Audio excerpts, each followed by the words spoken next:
Fremantle Council has proposed plans to add 33 metres onto building regulations at the old Matilda Bray brewery site, meaning that property development can begin on the 2.9 hectare plot, with the potential to construct 60,000 square metres of apartments plus office and retail space. Residents of Fremantle are concerned what such a monumental building project will have on the historic city.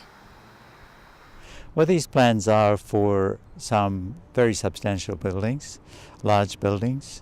We can see one under construction at the moment there.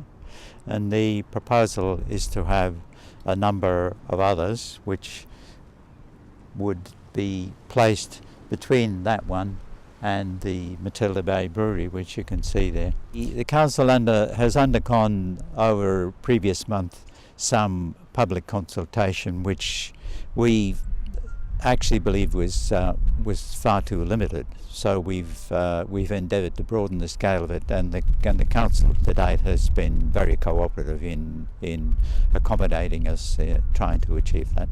However, it is not just the landscape that will change. Locals are also concerned that Fremantle will have to sacrifice its historic charm and close-knit community feel.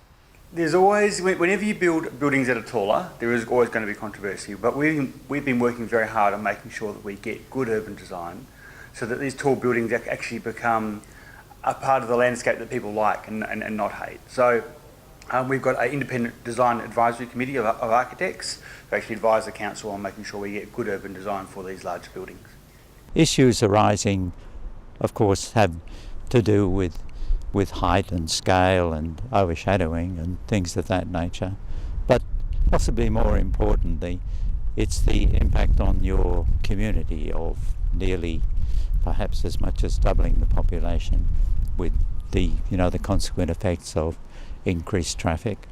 And then there's the whole relationship of that development to the community.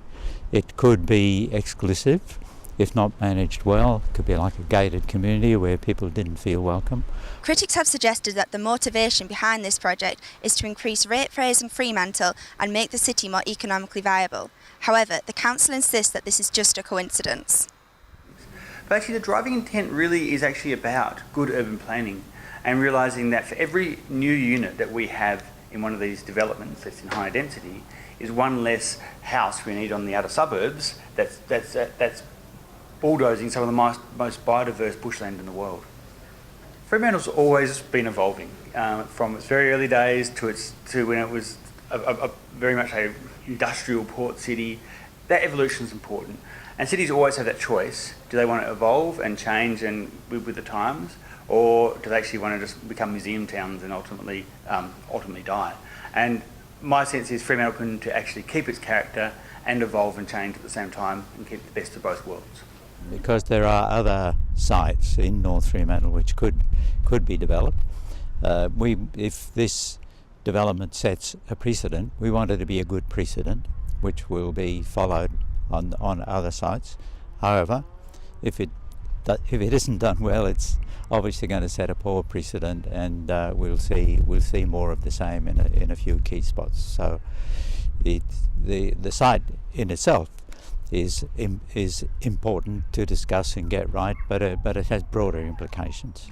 Fremantle residents can only hope that the council fulfills its promise of not sacrificing the city's historic charm for financial gain.